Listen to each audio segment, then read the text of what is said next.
presión. ¿Cómo es que vamos a ver? Pues la fase inspiratoria llega al límite de presión y ahí se queda, ¿no? En ese punto alcanza su tope máximo de volumen tidal y empieza la fase expiratoria.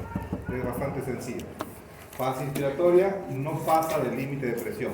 Aquí no hay presión meseta, solo la presión inspiratoria pico. Vamos a encontrar solamente compliance dinámica, no hay compliance estática en gráfica de presión versus volumen en modo controlado por presión. Pero igual podemos encontrar algunas variantes. Si tenemos una primera condición así, luego podemos encontrar una siguiente condición de esta manera. ¿Cómo podemos interpretar en este caso la gráfica María? ¿Cómo podemos interpretar? ¿Cómo está la compliance dinámica? ¿Es igual? No, se movió. No. ¿Hay o no hay desviación derecha? Claro que hay desviación derecha. Hay desviación derecha. No se modifica la presión inspiratoria pico, pero lo que te está diciendo es que en el primer gráfico, con esa presión alcanzabas, por decir, 600, y ahora a la misma presión estás alcanzando 400, por decir una cifra. ¿Ya? Es decir, con la misma presión estás alcanzando menores volúmenes. Y eso ocurre cuando hay disminución de ¿qué? De la distensibilidad o disminución de la compliance. Igual. Ahí está. El volumen tidal posterior es menor que el volumen tidal inferior para un mismo nivel de presión, porque la presión está limitado de una manera fija. Ahí tiene la compliance dinámica que ha sido modificada de este valor inicial. Hay desviación derecha. ¿Ya? Desviación derecha. Otro datito que siempre es bueno recordar es que en las gráficas presión-volumen van a hablar muchas veces de las curvas de inflexión. ¿Ya? Las curvas de inflexión. Tenemos acá nuestra gráfica de presión versus la gráfica de volumen. Normalmente casi ocurre de esta manera. ¿Ya? El gráfico casi tiene de esta manera. ¿Qué significan las curvas de inflexión? Miren ustedes. Miren, analicemos. Miremos esta primera fase inspiratoria. En esta primera parte, hay aumento de presión, ¿y el volumen se aumenta? ¿Ah? Casi nada, ¿no? Aumenta muy poco, pero pasa a un determinado punto donde un pequeño cambio de presión genera grandes cambios de volumen. Entonces, a este punto se le conoce como punto de inflexión inferior. ¿Ya? El punto de inflexión inferior, donde pequeños cambios de presión generan grandes cambios de volumen. Luego hay otro punto donde ya los cambios de presión otra vez empiezan a retrasarse. Ya no producen grandes cambios de volumen. Y a este otro también se le conoce como punto de inflexión superior. Esto me permite dividir en 3 áreas a este gráfico. ¿Ya? 3 áreas. Una parte central llamada área de reclutamiento. ¿Ya? Área de reclutamiento. ¿Qué significa? Que en esta parte central los alvéolos están en su mejor condición para tener intercambio. O sea, se abren de manera fácil para poder recibir aire o poder recibir oxígeno.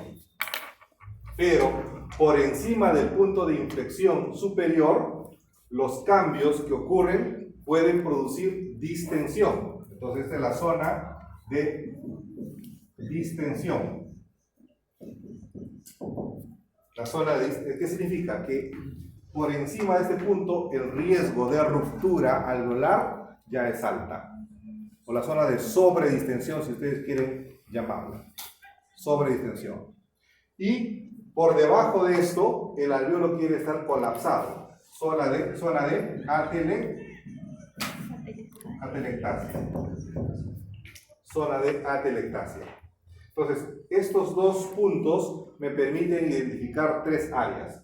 Zona de atelectasia, donde se favorece el colapso, zona de reclutamiento, donde hay mejor funcionalidad, y zona de sobredistensión, donde hay riesgo de ruptura. Por eso es importante este punto de inflexión inferior y punto de inflexión superior. Ahí está. Otro gráfico para señalar que la resistencia generalmente lo vamos a encontrar más durante la fase inspiratoria, ¿ya? La resistencia de las vías aéreas. Y el retroceso elástico, lógicamente, lo vamos a ver en la fase expiratoria, ¿ya? Dos áreas fundamentales. Estas tres áreas es una forma de dividir para conocer zona de sobredistensión, reclutamiento y atelectasia. Pero esta es otra forma de dividir: zona de trabajo resistivo y zona de trabajo elástico o de retroceso elástico. Podemos encontrar familias de curvas, ¿ya? Podemos encontrar familias de curvas. Aquí, por ejemplo, tenemos ya la del medio. Si fuera la curva normal, esta que está, digamos, hacia la derecha, sería una zona de compliance, ¿qué? Disminuida. Y esta de la izquierda, compliance incrementada, ¿ya? Lo único que estamos acá haciendo es superposición de esas gráficas y de esas curvas. Esto es en ventilación controlada por volumen, y en ventilación controlada por presión de la misma manera, ¿no? Podemos decir que esto fuera normal, hacia arriba sería mejor compliance y hacia abajo menor compliance, ¿ya? Y la compliance dinámica es la que se modifica acá, y acá podemos observar también modificación de las dos compliance. A ver, algunos ejercicios. ¿Qué estamos viendo acá? Gráfica presión versus volumen. Aquí está la línea de referencia que le dije. Esto fue un paciente, ya que empezamos la cirugía de esta manera. Aquí, esa gráfica de referencia, ¿ya? El paciente estaba con su ventilador y le puse esta línea para saber cómo estaba empezando. Era un paciente con una ascitis manifiesta. ¿Saben qué es ascitis, no es cierto? Colección de líquido peritoneal abundante por alguna hepatopatía. Entonces, y eso generaba compresión hacia el diafragma y impedía que el pulmón pudiera expandirse. No se lo operó por eso, había un problema abdominal, pero yo estaba viendo problemas respiratorios ahí. Cuando hacen el corte del abdomen, sale el líquido, inmediatamente varía la curva a esta manera. ¿Qué están observando? Un aumento de la compliance. Aumento de la compliance. Desviación izquierda de la gráfica presión-volumen, que significa un incremento de la distensidad pulmonar, por lo tanto, una mejora en la función pulmonar, ¿ya? En algunos pacientes pediátricos, la vía aérea del niño es delgada, por lo tanto, ¿hacia dónde estará desviado la curva? Hacia el lado derecho, ¿no? Hacia el lado derecho. Y vemos cómo la compliance se desvía hacia la derecha. Y habitualmente hay pequeñas fugas por las características propias de los tubos que se utilizan en niños, que no tienen sello o no tienen el cap de seguridad. En esta gráfica presión-volumen podemos programar el PIP. ¿Para qué sirve la programación del PIP? Miren, esto es algo también muy importante. Nosotros programamos el PIP con el objetivo de mantener algo abierto el alveolo. Les dije que un alveolo abierto va a ser más fácilmente inflable o más fácil reclutable. ¿Qué hora es? 35, tengo 10 minutos. ¿No? Entonces, cuando yo programo el PIP, voy a tener esa característica en el alveolo. Pero la pregunta es, ¿cuál es el PIP óptimo? Ahí viene el gran problema, porque cada paciente tiene su propio PIP. La idea es estar pegado al lado del paciente, médico de cabecera, y hacer, a ver, le pongo 5, ¿cómo va? Me quedo media hora mirando.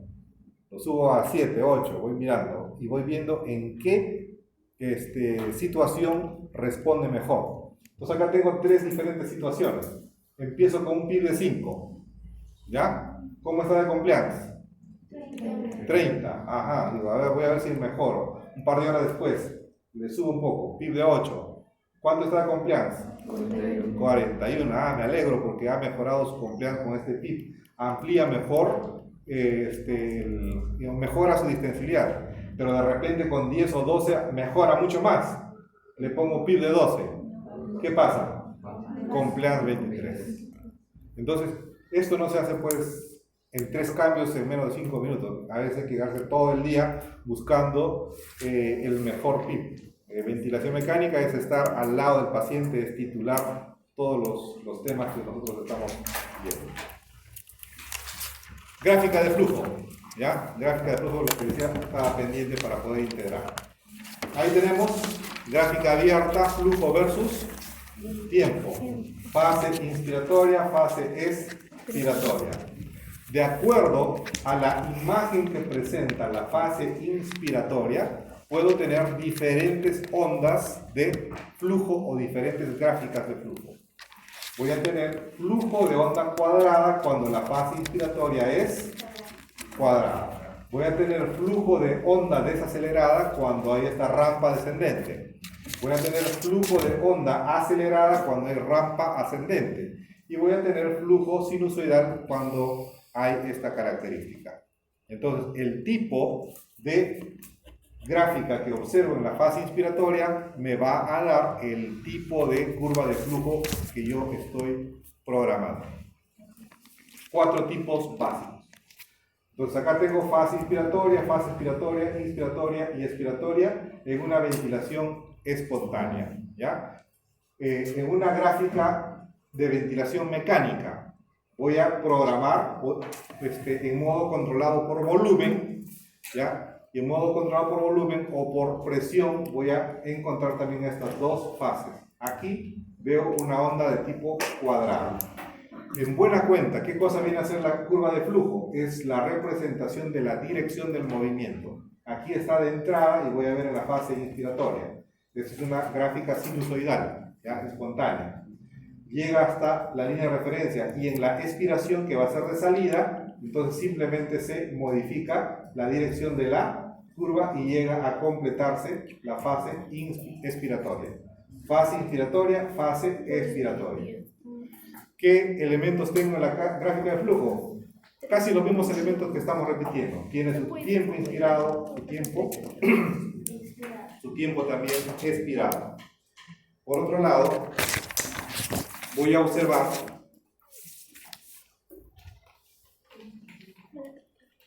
la parte más alta de la fase inspiratoria, se va a llamar flujo inspiratorio pico, ¿ya? Flujo inspiratorio pico.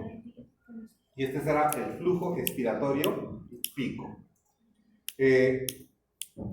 Generalmente, en la gráfica de flujo, puedo observar las aperturas de las válvulas. Cuando termina la fase inspiratoria, ¿qué va a pasar? Se va a abrir la válvula expiratoria para salir y cambiar de dirección, ¿ya? Hasta llegar al flujo expiratorio pico y terminar en la línea de referencia. Todo este periodo se llama tiempo expiratorio y este es el tiempo inspiratorio. Se mantienen las mismas variables que estamos estudiando. ¿Por qué es importante la gráfica de flujo? Porque nos da información relacionada a atrapamiento de volumen. Miren, cuando observamos la fase expiratoria, vemos en este caso que la fase inspiratoria siguiente empieza antes que termine la fase expiratoria, ¿no es cierto? Esto está acá y debería terminar en este punto, pero la fase inspiratoria empieza antes. Esto que empieza antes, ¿qué significa en términos de volumen? Que ha iniciado una inspiración teniendo todavía un poco de volumen en el pulmón. Pero si ahora en la siguiente respiración hace lo mismo, y en la siguiente hace otra vez atrapamiento, y en la siguiente se va quedando pequeños volúmenes, ¿qué va a pasar? Finalmente, va a existir una forma de autopic. Es como que si el propio paciente se está programando su presión positiva sin que el ventilador le haya programado. ¿Ya? A eso se llama atrapamiento aéreo o autopic. Esto es bueno que nosotros conozcamos porque cuando uno empieza a aumentas, y aumentas, ¿qué estás haciendo en la caja torácica? Aumentas la presión, pero esa presión se transmite a toda la caja, ¿ya? ¿Y hacia dónde se va a transmitir también? Hacia el corazón. El corazón, ¿cuál de los dos sistemas tiene menor presión? ¿El sistema del ventrículo o de las aurículas? Las aurículas. Es decir, a las aurículas llegan las venas, el retorno venoso, que es a bajas presiones. Si yo aumento la presión en la caja, voy a comprimir el retorno venoso y me va a disminuir la llegada de sangre al corazón. Si disminuye la llegada de sangre al corazón, ¿cómo está la presión en el corazón? Va a empezar a bajar, baja y baja. Entonces, el atrapamiento aéreo puede ir acompañado de cambios hemodinámicos en el paciente. Y en la gráfica del flujo voy a encontrar esa característica. Otro detalle que puedo encontrar en la gráfica de flujo es cuando el área del flujo expiratorio está disminuido, ¿ya? Esto ocurre en pacientes que están con asma bronquial o con obstrucción de las vías aéreas. Entonces, aquí en esta situación yo le doy un broncodilatador y luego de otro momento voy a observar una gráfica ya mejorada o tal vez normal. Entonces, me permite evaluar el antes y el después en casos de necesidad de terapia broncodilatadora. Gráficas flujo-volumen, lo mismo, ¿ya? Fase inspiratoria, fase expiratoria, solamente que es curva cerrada, ¿ya? Curva cerrada, ahí está. Fase inspirada, fase expirada. Nuevamente, lo mismo para observar en una gráfica flujo-volumen. Podemos observar el escape de aire aquí en este nivel, ¿ya? La fuga de aire, que podemos observar también en otras gráficas. Aquí lo vamos a ver al final de la expiración porque no llega a juntarse en el punto de inicio. Y el atrapamiento lo vamos a observar que tampoco llega, pero llega un poco más bajo, es como si tuviera un volumen negativo porque se está atrapando y se está atrapando volumen. Esto me hizo recordar, y a veces lo cuento, cuando salí con mis dos hijos a un paseo, nos fuimos al Caribe y me metí, ellos saben nadar, ¿no? Bueno, yo también algo me defiendo, pero así nos pusimos a un deporte de buceo, ¿ya? De buceo con respiración, digamos, de oxígeno. Entonces nos hicieron una instrucción de 5 o 10 minutos ahí en la parte de ahí, después nos subieron al bote, nos amarraron una cadena al cinturón y ¡plum!, ¿no? Porque teníamos nuestra conexión, nuestra máscara para ventilar. Y de pronto, cuando ya empecé a hundirme por el peso de la cadena que estaba en la cintura, de pronto yo no podía eliminar aire. Era la primera vez que utilizaba esa máscara, ¿no? Y yo sentía que constantemente podía inspirar, pero no podía expirar. Entonces digo, estoy aumentando mi autofit. Estoy generando retención. Lógico, yo tenía que proyectar, ¿no? Entonces, lo que va a pasar ahora es que la presión se me va a bajar. Si se me baja la presión, entonces voy a tener menor flujo cerebral. Al tener menos flujo cerebral, me voy a desmayar y me voy a desmayar debajo del agua, ¿no? Entonces empecé a pensar todo eso, ¿no? Así, en la velocidad de un rayo, así, rapidísimo, ¿no? ¿Y ahora qué hago, no? Y yo seguía... Y estaba así, ¿no? Y de pronto ya ni siquiera podía entrar el aire porque estaba recontrainflado, ¿no? Dije, no sé cómo funciona esto, yo pensé que estaba obstruido el tubo, ¿no? Sucede que esos circuitos son unidireccionales, hay una sola válvula. Para la fase expiratoria hay que hacer mayor presión, nada más, o sea, hay que soplar, o sea, no responde a una ventilación espontánea normal, sino hay que hacer expiración activa. Yo estaba pensando, mi expiración es pasiva, entonces debe salir normalmente, pero no salía, pues, ¿no?